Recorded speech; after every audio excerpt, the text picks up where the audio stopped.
భారతదేశం మొత్తం మీద ఇష్టకామేశ్వరి అన్న మాట లేదు. ఒక్క శ్రీశైలంలోనే ఇష్టకామేశ్వరి ఉంది. ఆవిడ్ని దర్శనం చేయడం అంత తేలిక విషయం కాదు. ఏ కారు వెళ్ళదు. శ్రీశైల క్షేత్రంలో ఉన్న కొన్ని జీపులు మాత్రమే వెళతాయి. అది కూడా గుండెదిట ఉన్న వాళ్ళైతేనే వెళ్ళగలరు. మీరు ఆ ఇష్టకామేశ్వరి దేవాలయానికి వెడితే ఇవాళ ఆలయం శిథిలమైపోయింది. శిథిలమైపోయి చిన్న గుహ ఉన్నట్టుగా ఉంటుంది. అందులోపలికి వెళ్లి అమ్మవారిని చూస్తే చతుర్భుజి అమ్మ 4 చేతులతో ఉంటుంది. 2 చేతులతో వైష్ణవ సంప్రదాయంలో లక్ష్మీదేవి ఎలా తామర మొగ్గలు పట్టుకుంటుందో అలా తామర మొగ్గలు పట్టుకుంటుంది. కింద 2 చేతుల్లో ఒక చేత్తో రుద్రాక్షమాల పట్టుకుంటుంది, ఒక చేతిలో శివలింగాన్ని పట్టుకుని యోగిని స్వరూపంలో ఉంటుంది. ఇప్పటికీ పెద్దలు చెప్తారు, కామేశ్వరి అని పిలవడానికి సాధారణంగా తంత్రంలో కామేశ్వరి స్వరూపం ఎలా ఉంటుందని చెప్తామో అలా లేదు కదా. ఇక్కడ కామేశ్వరి 8 చేతులతో ఉంటుంది, ఈవిడ అలా లేదుగా.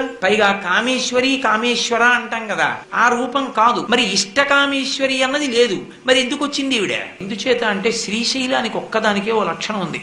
ఉత్తర భారతదేశంలో ఉజ్జయినికి ఉంది, కాశీపట్టణానికి ఉంది. దక్షిణ భారతదేశం మొత్తం మీద మళ్ళీ శ్రీశైలం ఒకటే, ఇంకొక పట్టణం లేదు అటువంటిది. ఎందుచేత అంటే అక్కడ లేనటువంటి ఆరాధనా విధానం లేదు. అక్కడ కాపాలికుల దగ్గర నుండి ఉన్నారు. ఇప్పటికీ మీరు శ్రీశైలం లోపల ఉన్నటువంటి గుహంలోకి ధైర్యంగా వెళ్లి దర్శనాలు చెయ్యగలిగితే కాపాలికులు ఇక్కడ పూజలు చేసేవారనడానికి ప్రబల సాక్ష్యాలు దొరుకుతాయి. కాపాలికులు నరబలి కూడా ఇస్తూ ఉంటారు. అటువంటి కాపాలిక స్పర్శ కూడా క్షేత్రానికి ఉంది. అంతేకాదు అక్కడ స్పర్శ వీధి చేత ఒకానొకప్పుడు సిద్ధనాగార్జునుడు శ్రీశైలం కొండనంతటిని బంగారంగా మార్చే ప్రయత్నం చేశాడు. ఆయనే మూలికల మూట తెచ్చి త్రిఫల వృక్షం కింద పెట్టాడు. అటువంటి గొప్ప గొప్ప ఔషధులన్నీ శ్రీశైల పర్వతం మీద ఉన్నాయి. అటువంటి శ్రీశైలంలో ఆ అమ్మవారి దగ్గరికి వెళ్లి కోరుకుంటే ఆ తల్లి తీర్చని కోర్క అన్నది లేదు. నీకేది ఇష్టమో అది ఇస్తుంది. కాబట్టి ఇష్టకామేశ్వరి. అందుకే భారతదేశం మొత్తం మీద ఇక ఆ రూపం లేదు, ఒక్క శ్రీశైలంలోనే ఉంది. ఇంకొక పెద్ద రహస్యం ఏమిటంటే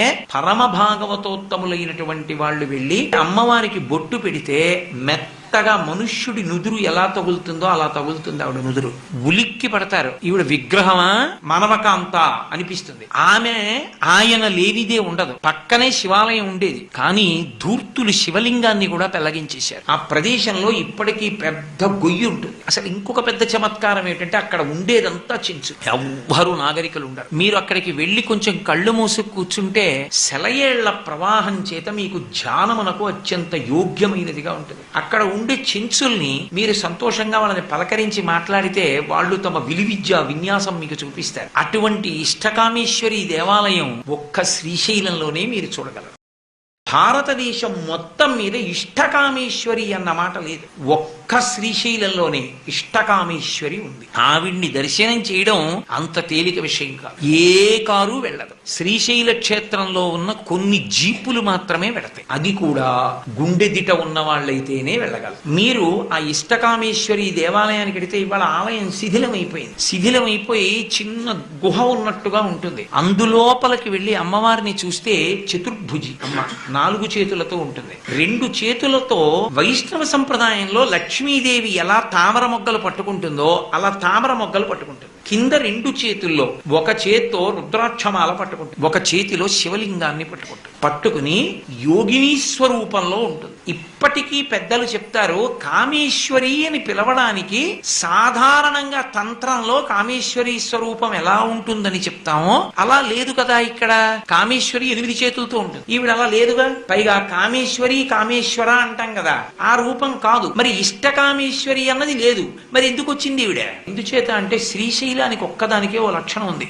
ఉత్తర భారతదేశంలో ఉజ్జయినికి ఉంది, కాశీపట్టణానికి ఉంది. దక్షిణ భారతదేశం మొత్తం మీద మళ్ళీ శ్రీశైలం ఒకటే, ఇంకొక పట్టణం లేదు అటువంటిది. ఎందుచేత అంటే అక్కడ లేనటువంటి ఆరాధనా విధానం లేదు. అక్కడ కాపాలికుల దగ్గర నుండి ఉన్నారు. ఇప్పటికీ మీరు శ్రీశైలం లోపల ఉన్నటువంటి గుహంలోకి ధైర్యంగా వెళ్లి దర్శనాలు చెయ్యగలిగితే కాపాలికులు ఇక్కడ పూజలు చేసేవారనడానికి ప్రబల సాక్ష్యాలు దొరుకుతాయి. కాపాలికులు నరబలి కూడా ఇస్తూ ఉంటారు. అటువంటి కాపాలిక స్పర్శ కూడా క్షేత్రానికి ఉంది. అంతేకాదు అక్కడ స్పర్శ వీధి చేత ఒకానొకప్పుడు సిద్ధనాగార్జునుడు శ్రీశైలం కొండనంతటిని బంగారంగా మార్చే ప్రయత్నం చేశాడు. ఆయనే మూలికల మూట తెచ్చి త్రిఫల వృక్షం వృక్షం కింద పెట్టాడు. అటువంటి గొప్ప గొప్ప ఔషధులన్నీ శ్రీశైల పర్వతం మీద ఉన్నాయి. అటువంటి శ్రీశైలంలో ఆ అమ్మవారి దగ్గరికి వెళ్లి కోరుకుంటే ఆ తల్లి తీర్చని కోర్కె అన్నది లేదు. నీకేది ఇష్టమో అది ఇస్తుంది. కాబట్టి ఇష్టకామేశ్వరి. అందుకే భారతదేశం మొత్తం మీద ఇక ఆ రూపం లేదు, ఒక్క శ్రీశైలంలోనే ఉంది. ఇంకొక పెద్ద రహస్యం ఏమిటంటే పరమ భాగవతోత్తములైనటువంటి